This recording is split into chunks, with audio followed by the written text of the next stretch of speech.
법정 시한이 채 2주도 남지 않은 내년도 예산안 처리를 두고 여야 간극은 좁혀지지 않고 있습니다. 민주당이 과반 의석을 앞세워 윤 정부의 예산안에 대해 대폭 감액에 나서자 국민의힘은 반발에 나섰는데요.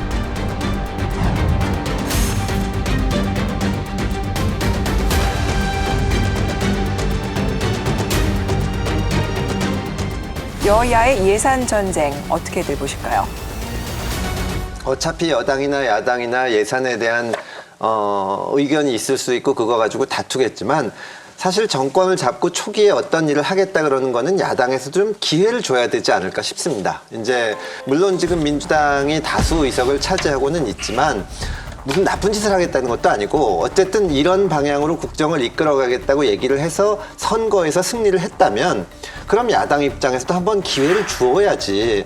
그거를 지금 보면은 뭐 경찰국 예산을 다 깎는다든가 해서 아예 사업을 못하게 하는데 예산으로 선거 결과를 바꾸려는 것은 잘못된 것이 아닌가. 저는 최소한 기회는 줘야 된다 그런 생각입니다. 그럼 착한 생각이고. 제가 예산 소위원회에 들어가 있거든요. 네. 근데 지금 분위기가 청와대 이전, 네네네. 경찰국, 또 검찰, 또 감사원의 또 뭐 업무 추진비, 뭐 이런 하여튼 그런 내용만 나오면 무조건 삭감하겠다고 그래서 지금 거의 합의가 안 되는 상황이고요. 심지어 이재명 대표의 선거 공약이잖아요. 그 SMR이라고 중소형 원자로 앞으로 이제 굉장히 대한민국의 미래 먹거리 중에 하나인데 여기 예산도 싹 잘라야 되겠다. 그리고 이제 전 세계적으로 원전 발주가 많이 늘어나거든요. 그래서 거기에 필요한 수주에 필요한 홍보 또 사후 관리 예산 이것도 다 깎겠다고 그래가지고 좀 답답합니다. 근데 아무튼 어쨌거나 야당 입장에서는 뭐 그냥 다 마음대로 하십시오 이렇게 할 수는 없을 거고 분명히 이제 여당과 야당 사이에 절충의 묘라고 해야 되나요? 뭔가 그런 게 있어야 될 것 같기는 한데. 근데 저는 이제 궁극적으로는 타결이 될 것입니다.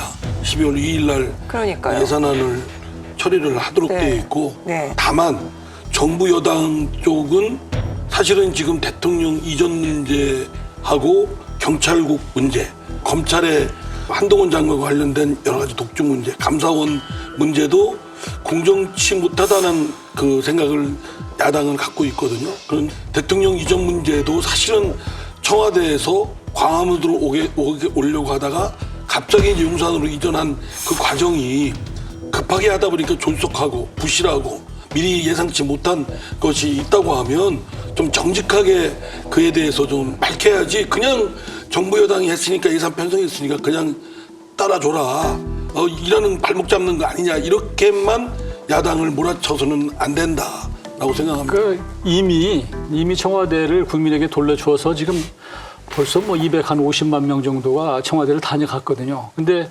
그동안은 이제 청와대가 업무 시설로 쓴 거 아니에요. 근데 매일 몇만 명씩 오다 보니까 실제 화장실도 없고 편의시설이 전혀 없어요. 주차도 굉장히 어려운 상황이고 관람할 수 있는 최소한도의 그런 편의시설은 해주자라는 게 저희 입장인데 하여튼 못하겠다는 거에서 조금 옹졸하다 그런 것 같습니다. 아니 이미 이전은 한 거니까 뭐 이쪽이든 저쪽이든 뭐 크게 겨룰 필요가 없을 정도로 양쪽이 다 좁쌀 같아요. 그거는 좀 반성할 점들이 많은데 설사 그런 우려를 하시더라도 제가 볼 땐 궁극적으로 타결은 될 거라고 생각합니다. 그리고 민주당도 원하는 또 예산안이 있을 거예요. 증액하려면 또 정부의 동의도 필요하고 그러니까 제가 보기에는 딜을 좀 하실 지혜를 좀 발휘를 좀 하시는 게 좋겠고 늘 지금까지 또 해왔지 않았습니까? 그러니까 너무 소위위원으로 참여를 하시는데 좀 여당이니까 더욱더 그 인내가 좀 필요하다고 좀 권하고 싶습니다. 이 예산에 대해서 국민들의 눈하고 정치인들의 눈하고 굉장히 차이가 나요. 지금 계속 타결 여부를 얘기하시잖아요. 타결되는 게 중요한 게 아니고 예산을 심의하는 과정에서 얼마나 옥석을 잘 가리고 이 방향을 잘 설정하는지가 중요한 건데 마치 올해가 가기 전에 타결을 해서 준예산으로 넘어가지 않는 것만이 마치 목표인 것처럼 얘기를 하면 우리 정치를 보는 눈높이가 무지하게 낮아 있는 거죠. 저는 이게 지금 한참 이슈가 되는 항목들을 보면 이게 국민한테 무슨 의미가 있나 싶어요, 사실은.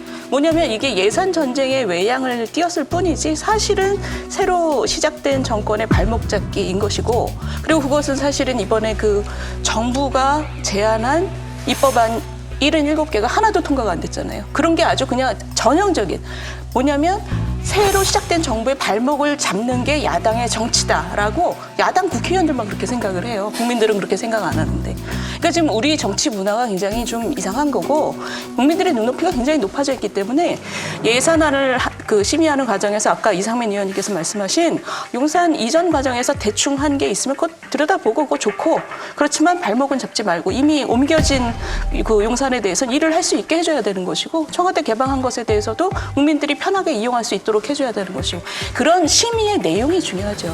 그러니까 과정은 발목 잡기처럼 받아들이시겠지만 궁극적으로는 결국은 발목을 끝내잡을 수는 없습니다. 야당도 민심이 바라보고 있는 부분이 있으니까. 아까 정부안이 하나도 통과 안 됐다고 하는데, 사실은 야당이 지금 윤석열 정부 출범 이후 한 6개월 동안에 그 정부가 의지를 갖고 법안을 통과시켜야겠다라는 모습은 사실 잘 못 봤어요.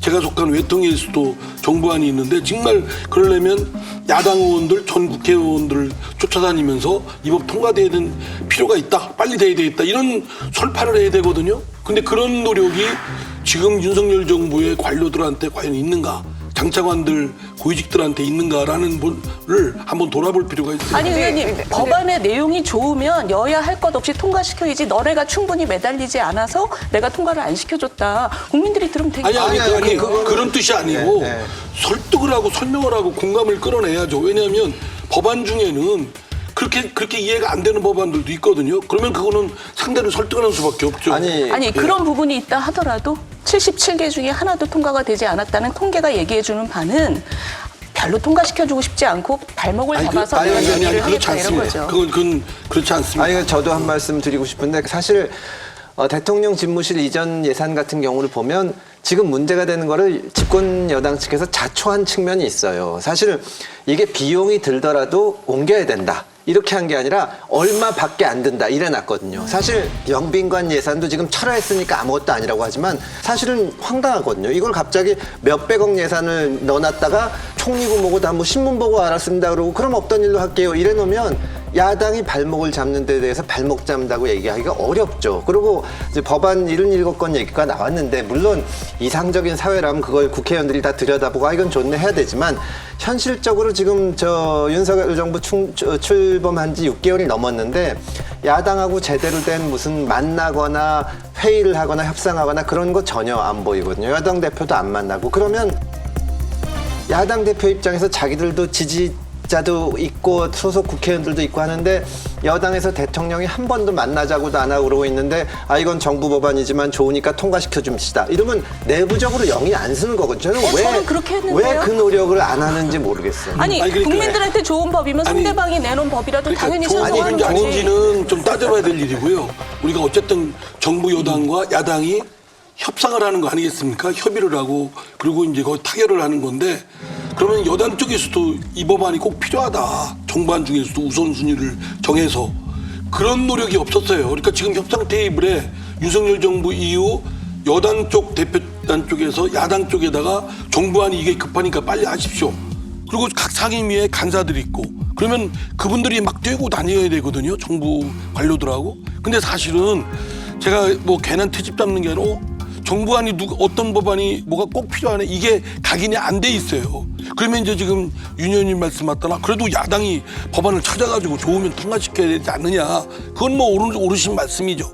그런 이제 무수한 법안 중에 우선순위를 정하는 데 있어서 급한 쪽은 정부 여당 아니겠습니까? 만약에 민주당에서 이제 어떤 것은 포기하고 어떤 것은 끝까지 사수하고 그럴 거 아닙니까? 근데 민주당에서 이것만큼은 꼭 사수해야 된다라고 하는 것들이 있습니까? 내국에서 좀 그런 것들이 이렇게 좀 의견이 모아지는. 지켜야 되는 법안들. 네네네. 제가 보기에는 지금 네. 정부 예산안 중에서 네.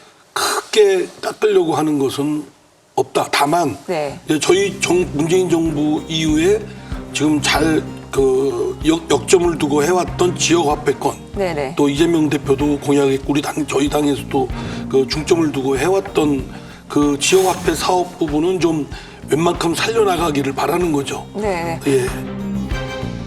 지금 이상민 의원님께서 민주당에서 가장 역점을 두고 있는 것이 지역화폐 입법이라고 하셨는데 그 지역화폐 예산을 우리가 기억을 해보면 그게 이재명 지사가 경기도지사로 있을 때 지역화폐가 경기도한테는 좀 효과가 있을지 모르지만 전국적으로는 별로 좋은 효과가 없다. 그래서 세금으로 그걸 보조하는 것은 문제가 있다라고 조세연구원에서 연구가 나와서 경기지사였던 이재명 지사가 재징계하라고 그랬던 거예요.